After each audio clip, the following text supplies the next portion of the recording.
Olá, tudo bem? Então voltamos à nossa série de vídeos sobre os 10 mandamentos que possam de alguma forma facilitar o seu exame de consciência, a sua análise sobre as próximas confissões. O primeiro mandamento é amar a Deus sobre todas as coisas. Esse mandamento, na verdade, quando veio na lei de Deus, ele falava de não ter outros deuses, de não ter outros ídolos, porque só Deus é verdadeiro, só Deus é único e verdadeiro.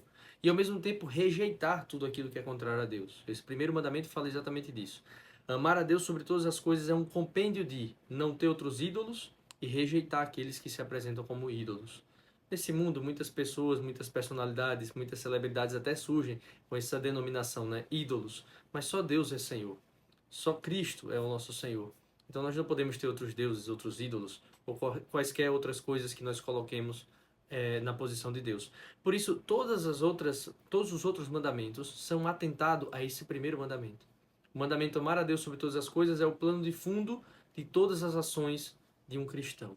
O cristão faz as coisas amando a Deus sobre todas elas e a partir disso dá um grande sim a Deus e um não considerável às coisas que querem se colocar no seu lugar.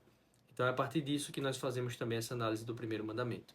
O primeiro mandamento, na verdade, é manter firme a fé, a esperança e a caridade. Essas virtudes que Deus coloca em nós, nos fazendo agir de volta em amor a Ele, são virtudes teologais, assim chamamos, elas favorecem que nós tenhamos uma vida na presença de Deus.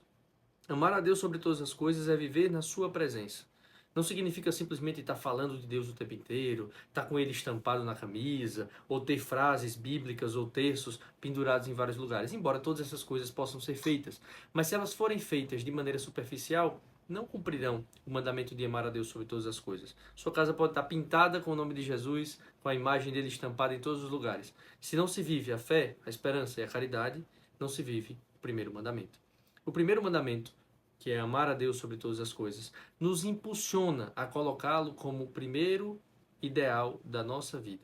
As nossas escolhas, as nossas relações humanas, as relações familiares, profissionais, amorosas, todas as relações precisam estar no devido local relacionado ao primeiro mandamento.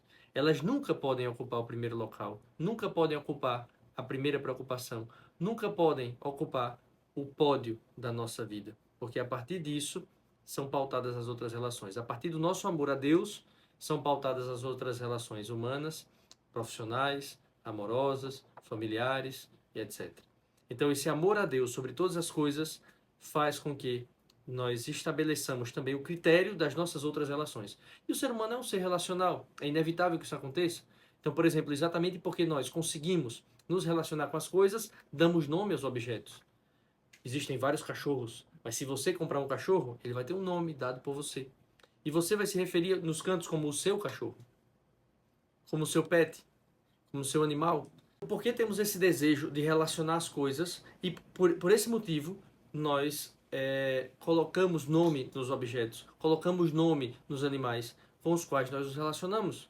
E quando somos perguntados, por exemplo, quem você é? Nós dizemos, eu sou o Miguel, filho de fulano, filho de Beltrano, que nasceu em tal estado, em tal cidade, em tal país, que mora na rua tal, vizinho a fulano, vizinho a cicrano, vizinho a beltrano. Nós precisamos nos instalar no mundo pelas relações humanas. Então, porque somos seres relacionais, precisamos também hierarquizar as relações que nós estabelecemos. E a primeira delas é a Deus. Amar a Deus sobre todas as coisas e as demais coisas em função do amor a Deus. Por isso, todas as outras relações que nós constituímos são relações que nos apontam para a primeira escolha que nós fizemos. Esse grande sim, amar a Deus sobre todas as coisas. E a partir desse grande sim, os necessários nãos. Porque tudo aquilo que for contrário ao amor a Deus sobre todas as coisas precisa de um basta, precisa de um não, precisa de uma certa rejeição para privilegiar o grande sim que nós dissemos. É exatamente o que acontece, inclusive, no matrimônio. Quando alguém dá um grande sim matrimonial, diz um não consequente a todas as outras realidades que agridem, que afrontam ou que são contrárias ao grande sim matrimonial. Acontece da mesma forma. Quando nós amamos a Deus sobre todas as coisas, o não é um desdobramento natural e consequente, que não nos marca tanto pelo não que nós realizamos, mas sim pelo grande sim que demos. É assim que funciona também o primeiro mandamento e por isso, viver o primeiro mandamento é viver na fé, na esperança e na caridade. E a partir disso também evitar que as outras relações humanas sejam massacradas pela falta de fé, esperança ou caridade.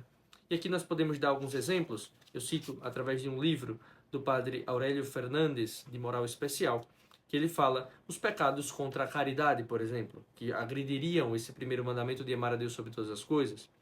A indiferença é um pecado contra a caridade. Se alguém precisa do meu amor, do meu apoio, do meu cuidado, da minha atenção, e eu sou indiferente a essa pessoa, isso é um pecado contra a caridade. A tibieza, ou seja, a frouxidão em defender as minhas convicções, aquilo que eu acredito. A assídia é aquela preguiça espiritual, os monges chamavam de demônio do meio-dia. Sabe quando está perto do meio-dia que a gente sente aquele cansaço, que não sabe se é fome ou se é sono?